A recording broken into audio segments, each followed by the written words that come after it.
Glennon, we're so beyond excited to have you here. I don't know if we've been more excited. Your work has changed the way we live, the way we think in every possible way. And we were just waiting on that Spanish translation to add it to our book club and to be able to share with our community, our Spanish speaking community, everything that we've learned through you. I agree. And there's so many Thank things you. that we do for our community, but you feel like a treat for us. I told Lety, like, it feels like this is for us. I know everyone's going to enjoy it, but it feels like a present for me and Lety. So welcome to Se Regalan Dudas. We're very excited to have you here. Thank you. Well, I'm so glad that I get to be a present for you two. What an honor. I love that. Yay. Thank you. So, for the people that are not familiar with your work, we would love to see if you can walk us through how you would explain what you mean when we say we've internalized our taming so much until we forget we've been caged. And why did you decide to call this book Untamed? Yeah, I mean, it's funny. We usually think of ourselves as just, a random collection of personality traits and ways of being that sort of happen to us or were born into us. And that's only part of the story, right? I mean, the truth is that all of us are born these kind of wild, individual, unique selves. And most of us have a few good years of childhood freedom, right? And then this thing starts happening to us that's called our social conditioning, right? It's not just like a theory, it's an actual process that all of us, every last one of us goes through. And what that means is through a million different ways, through our parents' faces, through the messages we get from teachers, from our religions, from our media, from everywhere, we start to learn how we're supposed to act. Okay, based on our million different identities and tribes. So what I mean by that is the world will look at us and say, oh, okay, so you're a little girl. Okay, you're a girl. So you're supposed to be accommodating and pleasant and smiley and bubbly and quiet and happy. Okay, so you're a boy. So you're not supposed to cry. You're not supposed to be sensitive. You're not supposed to be vulnerable. You're really only allowed to express anger. Okay, so you're a Christian. So you're supposed to believe this thing and this thing. You're supposed to not like them, and you're supposed to do this and do this ritual and this, that. Okay, so you're an American.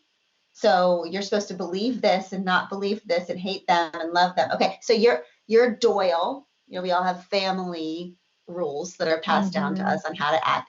So really, we start to kind of internalize that formal training. Most social scientists will tell us from between the ages of 7 and 12 is really when we start to feel caged by these different identities, right? We know I am a girl, so this. I'm a boy, so this. I mean, I believe that our gender training is our strongest. And it's so interesting because when you talk to women over and over again about when they feel like they lost themselves, most of them will talk vaguely about that time, right before their teenage years, right? When they started behaving, when they started acting instead of just being. To fit into groups, to date certain people, to do stuff, yeah. To be a good girl, to be a good daughter, to be a good sister, to be a good girlfriend, to be a good religion, whatever religion you are, whatever. We're always trying to be good, be good, be good, be good. And all be good means ever and has ever meant is to follow a bunch of rules that somebody else made for us. Mm-hmm. Right? So crazy. It took me 45 years to just be like, oh, I just want to stop being a good girl. Like, I want to figure out how to be a free woman. We just get this one life, and for me, I've had kind of the process of feeling like what it means to untame, which really means if social conditioning is something that happens to us, that is a process that we enter into, that's good news because it also means that we can decondition ourselves. Which is why it's called it's reversible. Thank you. Actually, no one said that before. That's exactly the right word. It's reversible. I really do think it is. And it starts with asking ourselves, what do we really want? as opposed to what does the world want from us as women, right? And we're not used to answering that question for ourselves. It's a scary question for a lot of women because not a lot people don't ask us what we want. Never.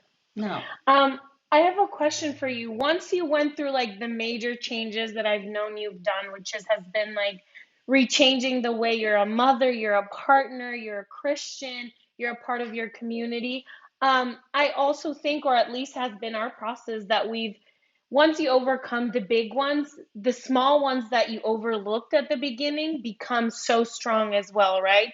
Like, what do you think about dating and being single? Like, we're both single at 30, and they start at the beginning, you think you don't need to untame those parts, but you start doing it as well. Like, what has been the ones that have been hard for you? Maybe not at the beginning of stages when you untame yourself, which you went through the big changes.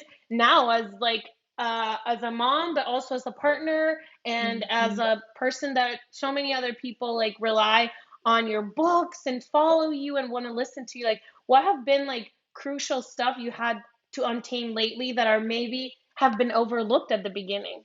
Yeah, I love that question. That's so good. I mean, because you do think of it in terms of big categories, right? I mean, I grew up very a Catholic and then in a fundamentalist Christian kind of organization, church, and there's still so much about faith and religion that I love.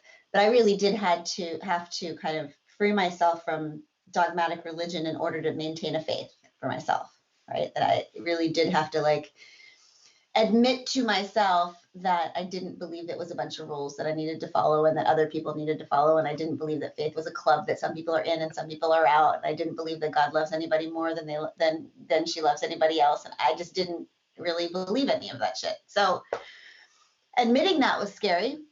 But the good news is I stopped having to act or pretend, right? And I found a lot of other people who kind of really felt this deep love and faith that really was very much outside of religion, right? And then the same thing happened to me in terms of sexuality. I mean, I was married to a man for a very long time, 3 incredible kids. And it was just a really broken marriage, but I felt like I had to stay because women were just trained to be grateful for what we have. Like, it could be worse. It could be He could hate you. He could this. Why can't I just be happy for what I have? Like, other people have it worse. You know, that whole mandatory gratitude, which is so freaking annoying, like women have to have and men never do. You never see men worrying about whether they're grateful enough. Have you ever had a conversation with a man where he's like, hold on, I just have to write in my gratitude journal? Like, no, that doesn't happen. It's just for us, because if every time we consider that we might want more, we just tell ourselves we're not grateful enough, then we always stay in the same place. It's like, what if the fact that we can imagine more doesn't mean that we're not grateful enough? It means that we were meant for more, right? That's the way men think. So anyway, I did end up leaving that broken marriage. I fell madly in love with a woman, and oh my God, I just, it's still a relationship. It can still be difficult, but it's something that I finally feel like comfortable in my own skin for the first time. So those are some big ones.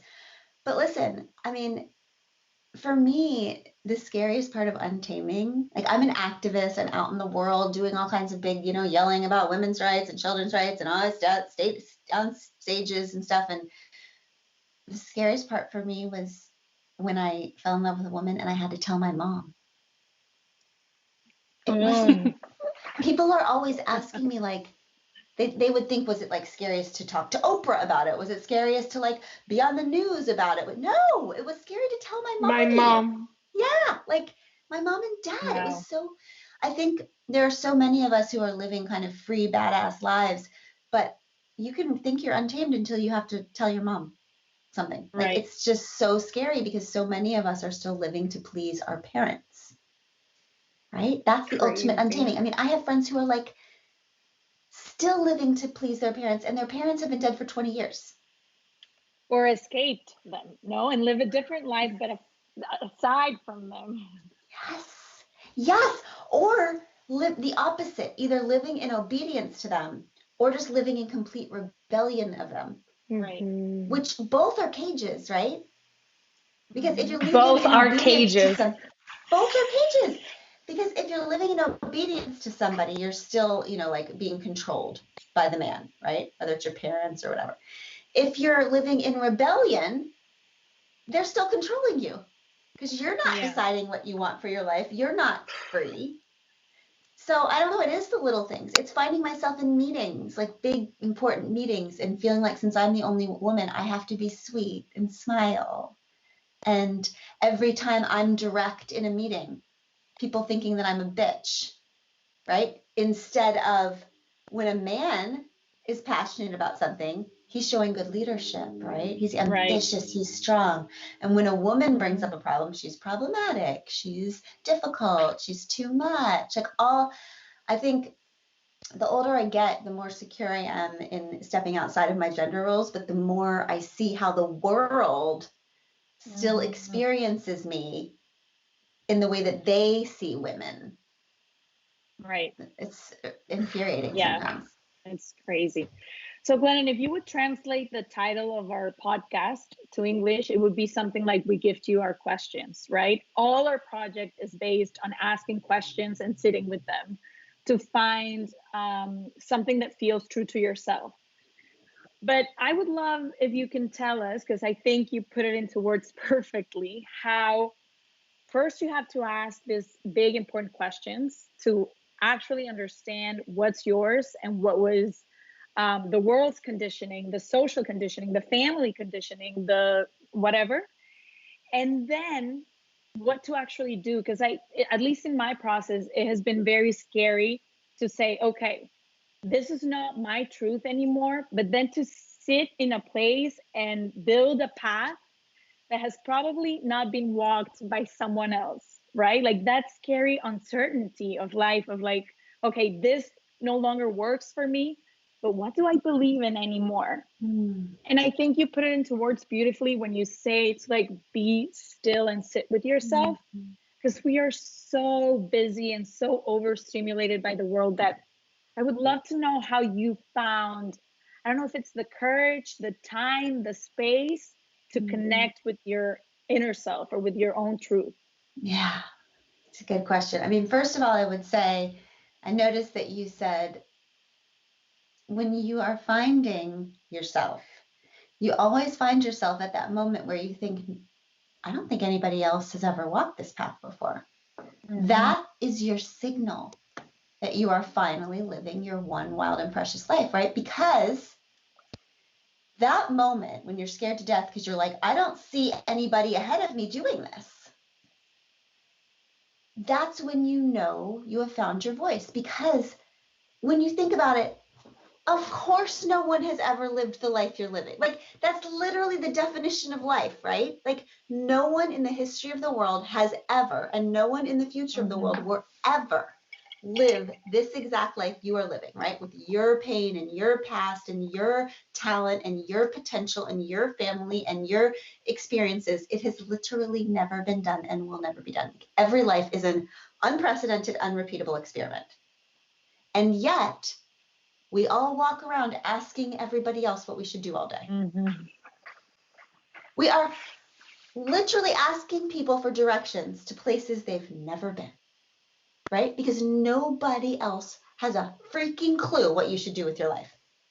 Not your mom, not your dad, not your minister, not your author, not your favorite podcaster. Nobody. The only thing, the wisest thing a teacher can do is not tell you what to do, but to point you back to the fact that you already know what to do. Right? And you've always known. And you've always known. It's just that we live in a culture that has tricked us into not knowing because our culture is so obsessed with exteriority. When you think about it, you wake up in the morning and the voices start, right? The radio, the TV, the books, the articles, the podcasts, the news, the voices, constant outside voices. The more noise out here, the less likely we are to hear the inner voice.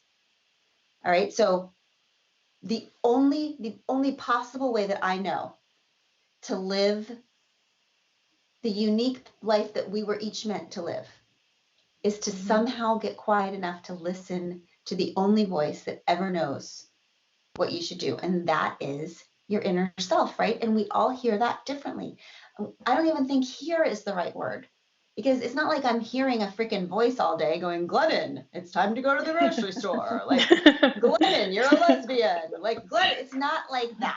Okay. It's just like, it's like when you get quiet, it's the reason why every great spiritual tradition, the leader of that tradition, focuses on stillness, right? Whether it's prayer, whether it's yoga, whether it's meditation, whether it's just nature and sitting quietly, that's because when all else is still, you feel that knowing. And for me, it's just like a little nudge that kind of points me this way or or the other way. You just know. That's why every time a woman comes to me and she says, I don't know what to do, I don't know what to do, I don't know what to do, I'm like, yes, you do. You know exactly what to do. It's just the thing to do is hard. So you don't want to know that you know what to do. So you have to go ask your million friends, what should I do? What should I do? And pretend you don't know. But women always know what to do next. It's just that the thing is usually scary, right? And so we make up a million different reasons why we pretend not to know.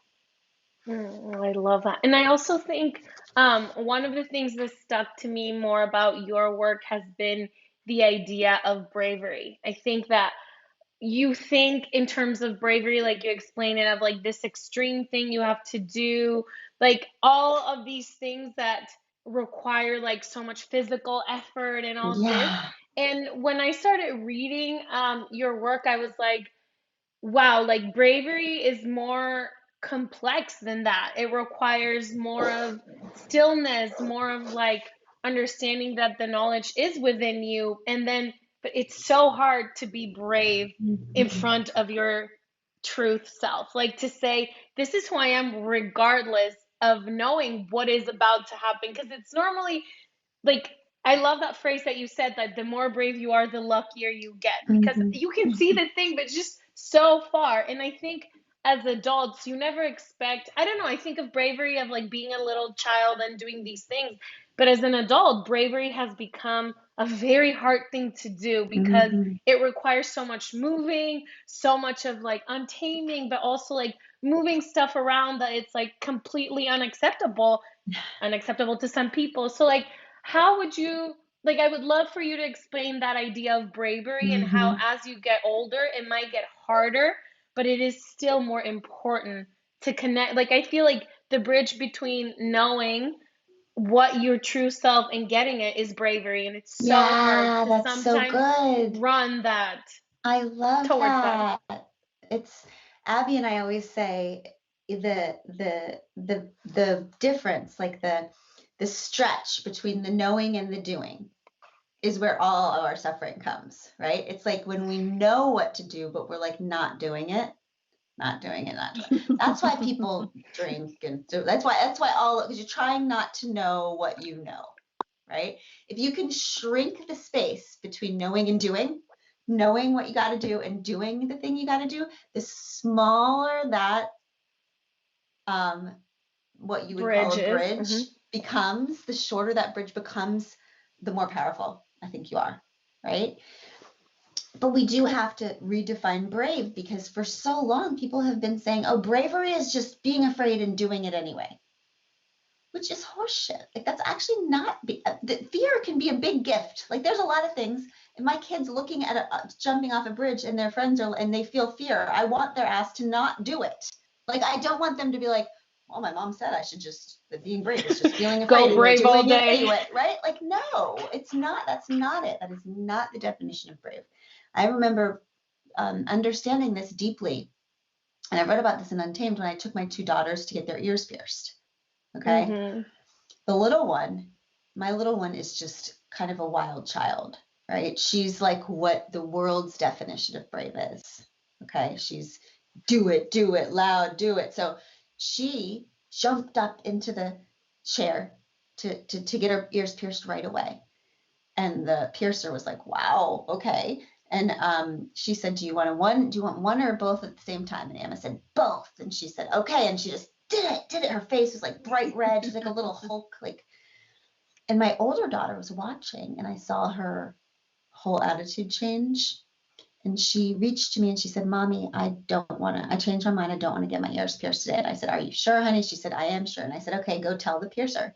So my older one, who is a more cautious child, she kind of is an observer. She takes, she thinks a lot, and she's a little bit more quiet. And she walked over to the piercer and she said, Excuse me, ma'am, I'm actually not going to get my ears pierced today. I changed my mind. And then this very interesting thing happened, that the woman and a couple other women who were waiting in line all started to say to my older daughter, Oh, honey, come on, you can do it. Be brave. Look at your little sister. Yeah, look at your little sister. Look how brave she is. Be brave like your sister. And it was this really sad moment, but I couldn't figure out like what was bothering me until I got in the car. And this is what was bothering me, that those women were pointing at Emma and saying, the younger one, and saying, she's brave because she did it, right? But brave doesn't mean just doing it. Brave means going inside yourself, finding out what you really want, and then saying that thing on the outside, regardless of what everyone else is telling you is brave. In that instance, at the ear piercing place, I think that Tish had to show more bravery, because she had to say the thing that was going to disappoint the crowd, that was going to tell, that they were going to say, oh, come on, honey, be brave. Like, it is much harder sometimes to not do the thing and to use your words and to allow everyone else to call you a coward, right? To stand up for yourself. Yeah. That's right. You have a self. You have a self that is inside of you that is always nudging you the right way to go. Yes or no to this, this feels warm, this feels cold, I am this, I am not this. And bravery is matching that inside voice with your outer words and your outer action, no matter what the crowd is telling you to do. But it's so hard to get to that point, because I feel like as a child that was very like, I was too sensitive, cry with every conversation, like everything. Same. Like, to understand that one thing is fear, and that you're not just being afraid, you're being true to yourself. Like, to reach to that point, to trust and to separate like fear from like hesitation, and fear from like I'm still thinking, has been so complex for me, because for so many years I was like, no, I'm too afraid. But like, sometimes I do things that I was too afraid, and I'm like, oh my God, I'm so glad I did it. But like, that is the importance of being still and actually learning what it feels. How does fear feel for you? And how does, I don't know, how does bravery feel for you? So how Like, do you it's so decide complex. now? Because that's such a good question. Like, how do you decide when something, I'm a super, super sensitive, highly anxious person too. Oh So my God, I'm sometimes with you. I tell myself, if I never did anything I was uncomfortable with, I would be in bed from all day, all night. I would never leave my house. Same. Absolutely never. No need to leave my house. That's my zone. So do you have any tricks that you ask yourself? I do. I'm gonna jump in here. And I'm a bit different from you guys, because I maybe wasn't that emotional at the beginning of my life. Now I'm trying to reach the other side. But to me, the answer is always in the physical body. Like, when a relationship feels bad, it's inside the body. Yes, like, it's ma'am. your gut telling you not to do it. And sometimes we choose not to listen to our body that wants to jump out of that bed, that wants to run away, or that wants to come back. And we're like telling ourselves stories so we can sleep at night. But to me, I feel like the body always knows. Well, there's your answer. That's for so me, my body lies to me sometimes, because it's just all anxiety. I think for me, I've made pacts with myself. I don't know if the correct word is pacts, or like I've made contracts with myself saying, you can go, be there 10 minutes and leave. Like, you can automatically leave. Or I can say, you can be like, you can say these things and then say these two things. If it doesn't feel right, then you don't have to say the other one. So I don't know. I like have to like a little bit with like what you do with kids. Like, oh, if you do this, I'm going to give you a candy. Like, I gift and pull with myself, because sometimes I'm at the party, I'm like, see, you're happy here. But I also have been very strict with being like, you can now leave. You've been here for an hour. You hate it. Let's go home. Ashley, so I've done that. Oh, that's a very long time to be at a party. Goodness gracious. Well, It's I a can tell why lifetime. you all have this very, very successful podcast, because you're brilliant. Both of those strategies are so freaking good. I mean, Ashley, that is how we should love ourselves that much, to challenge ourselves, to give ourselves in every situation challenge and comfort. Like, I like talking to myself like a little bitty precious thing. Like, oh, honey, you're scared again. That's so sweet. It's okay. Like you said, we're going to go for 7 minutes. And if you're unhappy after 7 minutes, we're just going to take you right home. Mhm. And on Exactly. your point, I cannot agree with you more that my sister and I say to each other all the time, does that decision feel warm or does it feel cold? Ooh, love that. Beautiful. That is a Does way that person feel warm or does that person feel cold?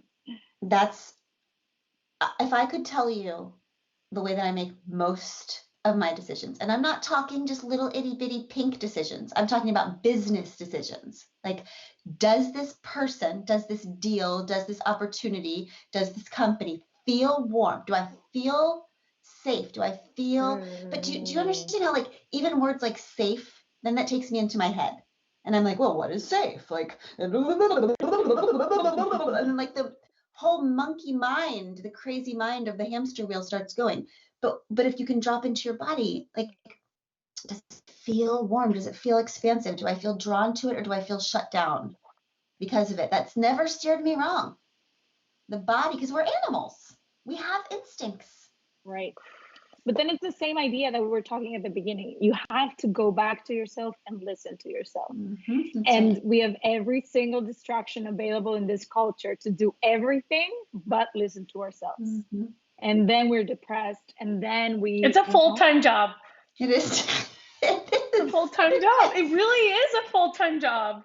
It is. But you all, like, there is a way. I just think any thinker, I mean, you have to constantly be thinking and creating and generating ideas. Do you dedicate time to nothingness? Because as a writer, as an artist, there's no more important time in my day. I used to meditate, but I don't know if I just started drinking too much coffee. Like, I literally cannot sit still anymore. I just cannot do it. Not even 3 minutes. No.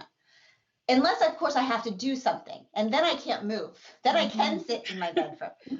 But I go for a walk every single day by myself. I walk by myself in the morning. It's an hour-long walk, and I don't allow myself to bring any No music, no nothing. music, no nothing. And it is the most important part of my life. It is the only time I can freaking check in with myself. I feel like there's ideas swimming in my head all day. I literally call them, I call my walk going fishing, because it's like the ideas are there, but if I never go fishing for them, they don't. You never get them. I don't get them, right? It's like my kids a while back were like, when my middle kid was like, Mom, I think the shower is magic. And I'm like, okay, you're so Yes. weird. Like, what does that mean? And she's I like, agree. yeah. She's like, in the shower, this thing happens, and all of these like ideas and come into my brain. And I'm like, first of all, honey, that's called thinking. Like, that's what we used to do before Google. Right? What's happening to you, that weird process, is called thinking. And it's like Googling your own brain. Like, that's literally. yeah, that's what you're doing. But isn't it fascinating, because we think the shower is magic because it's the only freaking place where people are not yelling at us, where we can hear ourselves think, right? You close the door and everyone's like, oh, she's taking a shower. Don't come in. Yeah. A friend of mine once told me, if you're always doing, when are you being?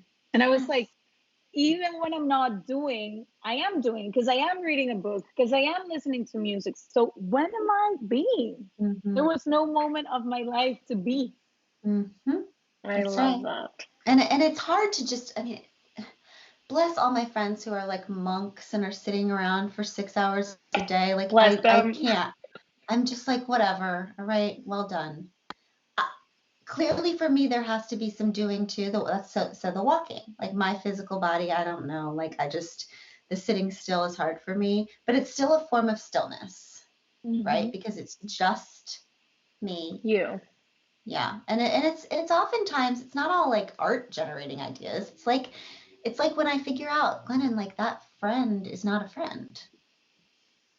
Right. It's like, it's the time when it's like, why are you like upset at that 2:00 meeting why do you dread that? Like, that's not meant for you. It's the times when I actually make decisions for myself. That is a being time, I think. Beautiful. Glennon, before we leave, both of us don't know, or we aren't mothers yet, right? So we don't know what that's like. But your idea of parenting is one that really resonates with me because I've never seen someone near me parent in the way you at least talk.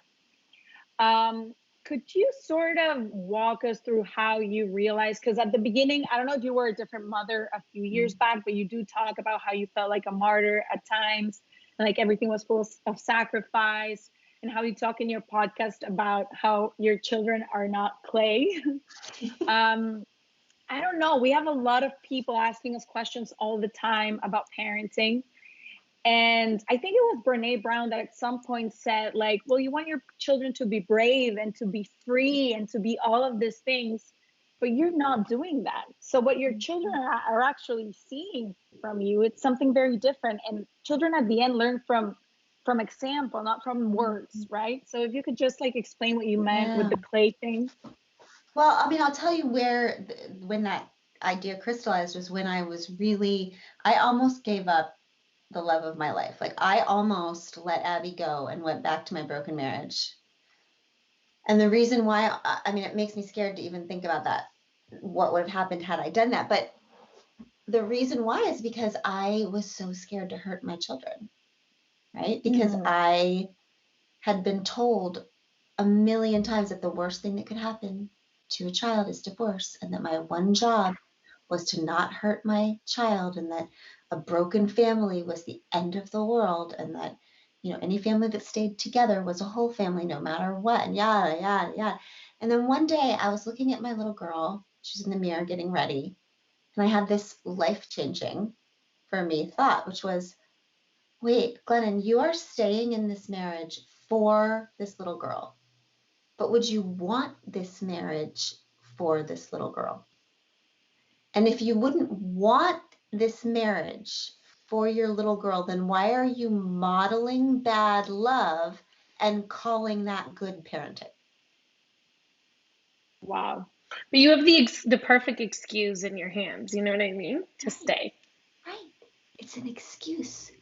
Why are we using our children as excuses not to be brave with our lives, right? Oh, I can't do that. I can't go for that job. I can't speak up. I can't leave. I can't stay. I can't do the work because I'm a mother. It's because we have been told from everywhere in all of our cultures that motherhood is martyrdom. That once our child is born, our job is to just slowly die. To bury ourselves, to bury our ambition, to bury our sexuality, to bury our anger, to bury our emotions, to bury our dreams, and to call that love. What? Like, what a burden for our kids to be the reason that their mom slowly died. Right? Like, what? And then that is a burden, not the broken marriage. That nobody asked them for. No kid asked their mom, can you please die for me and then be a martyr your whole life and be bitter and cranky and not live and blame it all on me in one way or another? Like, that's what I figured out. Like, oh, one of my favorite, a Carl Jung quote, he said, you know, the famous psychologist, he said, the greatest burden on a child is the unlived life of a parent. Right? It's not divorce. Wow. It's not a working mom. It's not, it's the unlived life of a parent, right? Because our children will only allow themselves to live as fully as we allow ourselves to live. So when we cut our own lives short, we are in one way demanding that of them. If we teach our children that love requires us to abandon ourselves and slowly die, then they will one day think that they too have to do that. And then who gets to live, right? So it's just this idea of untaming ourselves from that idea of motherhood. Like, you all will be wise enough to know, if you ever decide to have children, which I will tell you, some of the happiest, two of my 4 best friends don't have children, and they are crushing life. So either way, let's talk before you decide. But, and by the way, those 2 women mother the world more than anybody else I know. Yeah. So let us Beautiful. also redefine motherhood, not as only Right. being like the few that you either pop out or adopt or in your home, but mothering being an action, an energy that we unleash in every moment or not, right? That it's not just a noun, that it's a way of life, it's a verb. Yeah. And so I don't know. I just think it took that experience to be like, oh, no. Motherhood is not about being a martyr. It's about being a model. It's about not settling for any relationship or job or life or nation or world that's less true and beautiful than the one you would want your kid to one day to have. I love that. Yesterday we held like we do like a monthly meeting with our whole book club, and it's been the most read book. Like so many people connected, and we talked about it. And the question they asked more that they wanted to know was about Abby. They were like, "I'm obsessed with them. I love them." And I wanted to ask you like two questions. One is, how did you find certainty on that? On like and choosing what you just said. I loved it that you were like, I can't even imagine what I would have done to myself if I hadn't been brave to like actually follow this love for Abby. One is that of like, how do you find certainty and bravery within your love life, especially after years that have passed that you've been with her, you know? And like, how do you show up brave every day for your relationship? I love that. I mean, good freaking luck finding any certainty with any love decision ever, right? Yeah. That Thank you. I don't I freaking think it know. doesn't add up.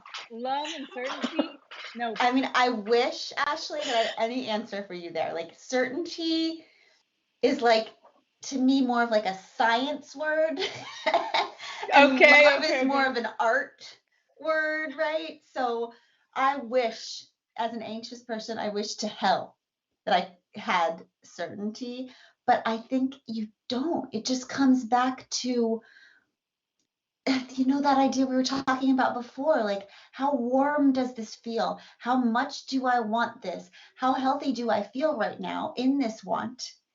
And like, am I going to trust myself? You know, and knowing that when you want something that feels so good to you and feels so right, even though everyone else is scared and telling you no, that you just get to sometimes as an adult give yourself that gift, right? Because sometimes as women, we are trained to count the cost of going for the thing, like, oh, but it'll rock the boat, but it'll upset them, but it'll, like, I'll have to deal with them. So many things. So many things, right? But Ashley, what we don't count is the cost of not doing the thing. Right. There's a cost either way. It's hard to live the truth. It's hard to rock the boat. It is also hard to slowly die inside. Right? So it's just you choose your hard. Life is hard either way. But hiding and pretending and acting is harder for me. Creating constant inner conflict is harder for me than just allowing there to be some outer conflict sometimes and letting everybody deal with their shit. Right? Just saying what you got to say and then. Good luck. Good luck. Like, we do what we need to do and people either come around or they stop coming around. Either way. And they'll always have an opinion. Exactly. And it's just this beautiful thing that happens in your 40s. I'm telling you, like, when you actually understand that you cannot please everyone, you literally can't, that is the best thing. That is the best realization you can ever have, because then you can stop trying, right? You can decide, oh, that's right. The only duty I have down here is to find a life that I can live with. Not that my mom can live with, not that my neighborhood can live with, not that my neighbor can live with, not that I can feel comfortable and powerful and peaceful in my own skin and my own family and my own relationships and my own work and my own world. The end. Nobody else is responsible for that except for us. That's why I love growing up. I think growing up is underrated. I feel it's like the ultimate. Like a teenager, I would never go back. Like, but being 30 again, absolutely. I think growing up has been the best gift that I have been given ever. And if you two women are this wise in your 30s, For God's sakes. Like, I want to come back in 10 years and see you in your 40s. Absolutely. We will do it with a wise. margarita at the beach. Also, we have to be 100%. very grateful. And I think that's why we both have platforms and we use them for this, because this information was not there back in the day. Not when we were teenagers, not when you were 30. Women were not talking about their struggles. And I think that's why I appreciate the most about your work and so many other women that I admire, because they are telling the true story the way it is. So you feel less of a burden in your own life. That's right. Oh, that's so right. Somebody recently, my friend Holly, described writing or speaking as a woman as like throwing flares up into the night sky. So like other people can find us. Oh, I got goosebumps. I love So people that. can find their people, right? That's what this kind of work feels like. It's like throwing up flares. And you just find your community, and everybody realizes that none of us are crazy. We're all just living in a batshit crazy world and doing our best to adjust. Yeah, especially if you don't have the representation. Like, I think me and Lety are like the only women in our whole family that have been single after 30. Like, we're the first women that have worked and went to school, and it's like, if I didn't have those flares, like, how am I supposed to find my people? Like, there's no other way. That's why it's so beautiful when women tell the truth. Right? Yes. So yes. beautiful. Well, Glennon, thank you for your time and thank you for your work. Know that Regalan Dudas is a platform that will always appreciate what you're doing. And we shall meet again somewhere, somehow. Thank you. I hope so. Thank you. You are absolutely wonderful. Please keep doing the work you're doing, because I can tell from this conversation that you are setting many women free. So thank you. Thank you for existing. Literally, it has been beautiful to meet you. And like Lety said, our project is yours, but also anything you need from us, we're here, and we're so thankful for your work. We love you. Same back to you. Mwah. Ciao. Bye, thank you. Hit it, boys.